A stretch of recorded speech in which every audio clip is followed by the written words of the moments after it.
Today we are going to read our first chapter in our 7th class course book Honeycomb.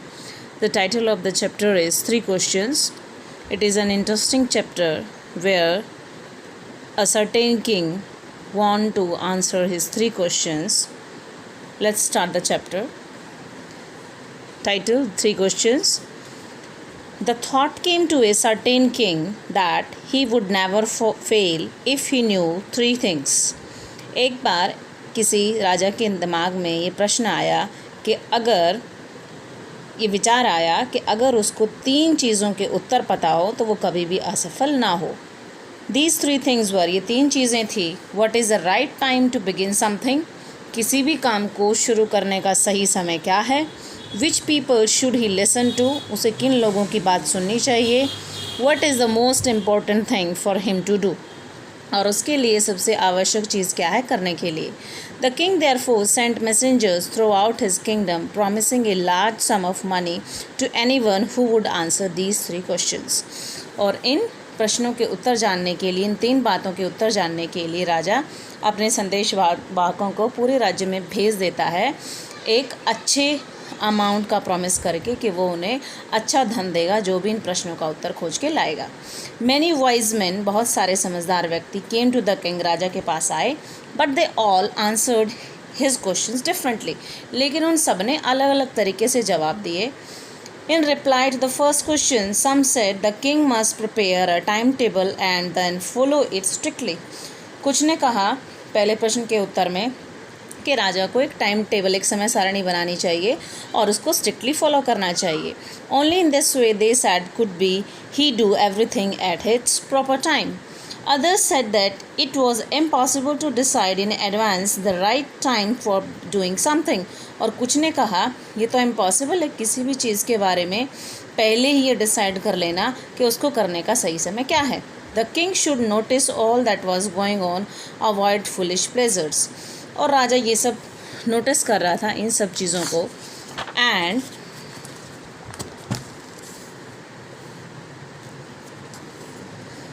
always do whatever seemed necessary at that time. Yet others said that the king needed a council of wise men who would help him act at the proper time. कुछ ने कहा कि राजा को अपनी एक council बनानी चाहिए, एक समूह बनाना चाहिए जो उसको कोई भी काम समय से करने के लिए मंत्रणा दें. This was because one man would find it impossible to decide correctly without help from others the right time for every action. और लोगों ने क्या तर्क दिया कि किसी की कई व्यक्तियों की इसमें मंत्रणा होनी चाहिए ये डिसाइड करने के लिए कि किसी भी समय कार्य को करने का सही समय क्या है. एक अकेले आदमी की बस की ये बात है ही नहीं. But then others said that there were some things which could be urgent. These things could not wait for the decision of the council. फिर कुछ लोगों ने कहा कि कुछ चीज़ें इतनी ज़्यादा अर्जेंट होती हैं कि काउंसिल के डिसीज़न का वेट नहीं किया जा सकता. In order to decide the right time for doing something, it is necessary to look into the future and only magicians could do that. और उन लोगों ने तर्क दिया कि कोई भी काम को शुरू करने का जो सही तरीका है, सही समय है, वो व्यक्ति बता सकते हैं जो फ्यूचर देख सकते हैं और वो तो जादूगर कर सकते हैं. And only magicians could do that. The king therefore would have to go to magicians. इसलिए राजा को मैजिशियंस के पास, जादूगरों के पास जाना चाहिए. In their answers to the second question, some said that the people most necessary to the king were his counselors. कुछ ने कहा कि राजा के सलाहकार जो काउंसलर्स हैं वही राजा के लिए सबसे ज़्यादा ज़रूरी पीपल हैं. Others said the priests, कुछ ने कहा पुजारी. A few others chose the doctors and yet others said that his soldiers were the most necessary.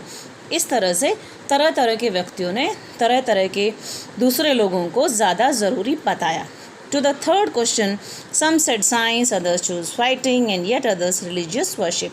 तीसरे क्वेश्चन के जवाब में किसी ने कहा विज्ञान, किसी ने कहा कि राजा के लिए लड़ाई बहुत ज़रूरी है और किसी ने कहा कि धार्मिक पूजाएं. As the answers to the questions were so different, the king was not satisfied and gave no reward. क्योंकि सब ने अलग अलग उत्तर दिए, राजा बिल्कुल भी संतुष्ट नहीं हुआ और उसने किसी को भी रिवार्ड नहीं दिया. Instead he decided instead के बजाय he decided, उसने निर्णय किया to seek the advice of a certain hermit, कि वो किसी संत का एक कोई विशेष कोई संत थे, महात्मा थे, जिनको जो काफ़ी प्रसिद्ध थे, उन्होंने सोचा कि वो उनसे एडवाइस लेंगे। The hermit lived in the who was widely known for his wisdom, जो संत अपने पूरे उस राज्य में अपनी बुद्धि के लिए जाने जाते थे। The hermit lived in a would which he never left, और जो हर्मिट था, जो संत था, वो एक वुड में रहता था, एक जंगल में रहता था, जिसको वो कभी भी नहीं छोड़ता था। ही saw no one but simple people, and so the king put on ordinary clothes. Before he reached the hermit's hut, the king left his horse with his bodyguard and went on alone. और जो hermit था वो केवल साधारण लोगों से ही मिलता था, इसलिए राजा ने क्या किया, अपने जो राजा की पोशाक थी वो सब उतार दी, साधारण कपड़े पहन लिए, आभूषण उतार दिए, और अपने बॉडीगार्ड और घोड़े को बाहर ही छोड़ के वो अंदर चला गया, अंदर जंगल के अंदर हर्मिट की हट के पास। As the king came near the hermit's hut, he saw that hermit digging the ground in front of his hut. और जैसे ही राजा पहुंचा तो राजा ने क्या देखा कि जो हर्मिट है वो अपनी हट के पास कुछ डिग कर रहा है, कुछ खोद रहा है, कुछ ग्राउंड में कुछ क्यारियाँ खोद रहा था वो। ही greeted the king and continued digging, और उसने हर्मिट ने राजा का स्वागत किया और वो खोदता रहा। The hermit was old and weak, बूढ़ा था हर्मिट और कमज़ोर भी था। And as he worked he breathe heavily, और क्योंकि वो काम कर रहा था तो वो ज़ोर ज़ोर से सांसें भी भर रहा था। The king went up to the hermit and said, I have come to you wise hermit to ask you to answer 3 questions. और राजा ने अपनी बात बतलाई कि वो उनके पास अपने 3 प्रश्नों के उत्तर जानने के लिए आया है। How can I learn to do the right thing at the right time, who are the people I need most, and what affairs are the most important. और राजा ने अपने तीनों ही प्रश्न दोहरा दिए, किसी भी काम को करने का सही समय, कौन से लोग हैं जो राजा के लिए सबसे ज़रूरी हैं, और तीसरा राजा के लिए सबसे ज़रूरी काम क्या है। The hermit listen to the king but did not speak, he went on digging, उसने सुना और वो खोदता रहा।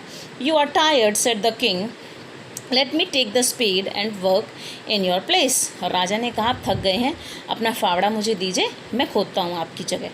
Thanks said the hermit, giving the king his spade, then he sat down on the ground. और हर्मिट ने अपना spade, अपना फावड़ा राजा को दे दिया और वो ग्राउंड पर बैठ गया। When the king had dug 2 beds, he stopped. जब राजा ने 2 क्यारियाँ खोद दी तो वो रुक गया। And repeated his questions, और उसने अपने प्रश्नों को दोहराया। The hermit gave no answer but stood up. Hermit ने कोई उत्तर नहीं दिया और वो खड़ा रहा। Stretching out his hand for the spade and said, now you rest and let me work. और उसने कहा कि अब तुम रेस्ट करो, अब मैं तुम्हारी जगह काम करता हूँ। But the king did not give him the spade and continued to dig. लेकिन राजा ने उनको फावड़ा नहीं दिया और वो खोदते रहे। On 1 hour passed, then another. The sun went down behind the trees, and at last the king struck the spade into the ground and said, I came to you, wise men, for an answer to my questions. If you can give me no answer, tell me so, and I will return home. जब राजा ये सब काम करके थक गया, शाम होने लगी, सूरज छिपने लगा पेड़ों के पीछे, तो राजा ने कहा, हे संत, अगर तुम मेरे प्रश्नों के उत्तर नहीं देना चाहते तो मुझे बता दो, मैं घर वापस चले जाऊंगा। हियर कम्स समवन रनिंग, और तभी कोई दौड़ते हुए आया। सेड द हर्मिट, संत ने कहा। ये फर्स्ट पार्ट था चैप्टर का। इसके बाद कुछ कॉम्प्रीहेंशन चेक है, आप इस कॉम्प्रीहेंशन को रीड करेंगे and you will try to answer this questions by yourself. Thank you, that was all.